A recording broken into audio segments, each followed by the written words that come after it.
Okay, good morning guys. By the way, I'm Noel Avila, licensed massage therapist and acupuncturist. Ngayon, i-discuss ko about Toina massage treatment. So, i-discuss ko ngayon yung Toina lower back pain treatment. Ito. Okay. By the way, Toina is an originated in China many years ago. So may halin tulad natin ang Toina sa ibang mga traditional medicines like acupuncture, gua sha treatment, and other alternative medicine.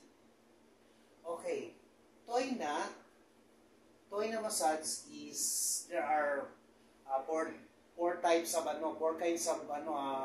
Toina techniques massage. Una, okay. Ano ko muna sa inyo yung tinatawag na lower back pain.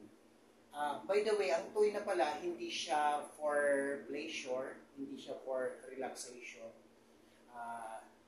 Ito yung ginagamit para lang sa mga sa pang-treatment ng patient, especially doon sa mga nag-undergo ng mga pain, especially lower back pain na i-discuss ko sa inyo ngayon. Okay, lower back pain, ito yung unang i-discuss ko sa iyo, yung tinatawag na rolling. Isa sa mga technique ng Toina, rolling. Sa lower back, sa may hip, ganyan lang po gagawin mo. So itong rolling na ginagawa, rolling ay pwede siya sa mga yung mga malalawak na part ng mga ng mga muscle, kagaya dito sa may gluteus maximus, di ba malawak siya, dito siya ginagawa. So ang purpose kasi nito, yung pain ay yung nire-relieve niya yung pain, at ang kagandahan kasi dito, lalo na pag mo yung hina-hard masyado, yan, rolling ang tawag dito. Rolling technique ang tawag dito. Ayan. Ganyan. Rolling. Rolling technique. Okay. Pangalawa, ang technique, ito yung tinatawag na kneading. Ayan, kneading. Ayan. Depende ito sa ang technique na to, depende dito sa laki ng tao, baka naman i-hard mo masyado. Pag malaki yung tao, mas mataba, depende yung sa pressure points, yung sa sa bigat ng katawan mo. Kung mas i-harder mo siya, or moderate lang, or light to moderate. Yan. Knuckling ang tawag dito. Okay lang, madam? Yeah. Okay lang yung pain. Itong technique ito, for Toina massage. Masakit? Nakikilitik ako, hard to ha. Knuckling technique ito sa Toina massage.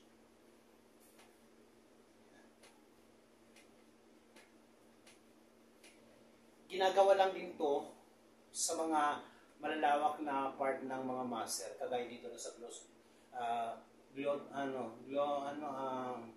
gluteus maximus. Gluteus maximus. Hanggang dito sa may pinakaano. Yan. Kneading. Habang nininid mo siya, ang technique niya, knead mo siya, then rotation. Rotation siya. Para mag-penetrate, ma-absorb, at ma-ease yung pain ng pasyente.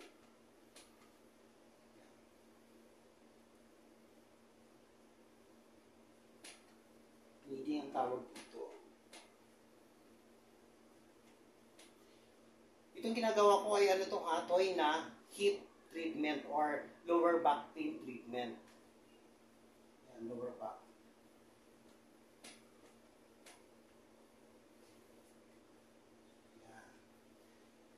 I-complement mo na rin yung mga thumb kneading.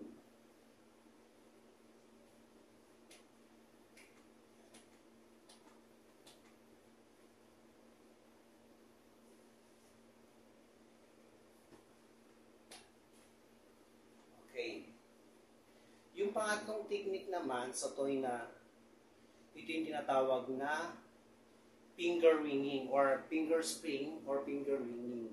Ginagawa naman to sa mga sa mga pagitan ng mga joints or yung mga rib cage. Kung saan may part yung mga joints kagaya dito. Ganyan. Finger ringing or finger spring. Deep, parang ididip mo siya. Mas malalim, mas masarap.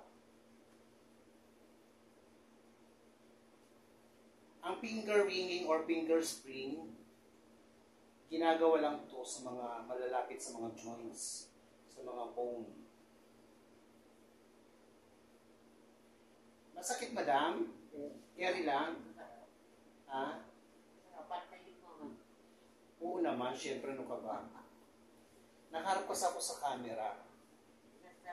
Finger ringing ang tawag ito. Ito yung pangatlong technique ng toy na massage.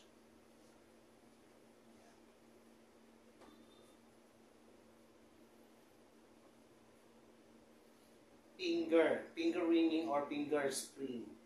Ginaganyan.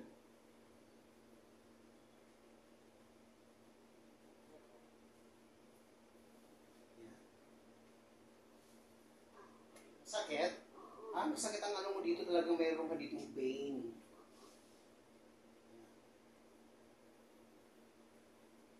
Okay, ito yung last na technique ng toy na massage. Ito yung tinatawag na grasping. Grasping. Yan. Yan ang grasping. Parang yung tinatawag na ocean wave or grasping. Ocean wave kasi pag ganyan. Or grasping, inaabot mo siya, inaano mo siya. Parang pinch. O nga pala, baka naku-confuse kayo kung ano yung another terminology ng toy na. Toy na is para sa atin in English terminologies, pinch or pull. Ibig sabihin, diba? Yun ang ibig sabihin ng toy na. Okay, that's all and thank you once again. Before pala, bago ako mag-end, again, gusto ko sana hingin ng favor sa inyo. Baka po pwede naman po paki-like, comment, share, and subscribe naman dito sa aking Facebook page, Noel Avila. Thank you so much and God bless you all, guys. Thank you. Ika lang at Lisa. Continue natin kasi nabitin ka.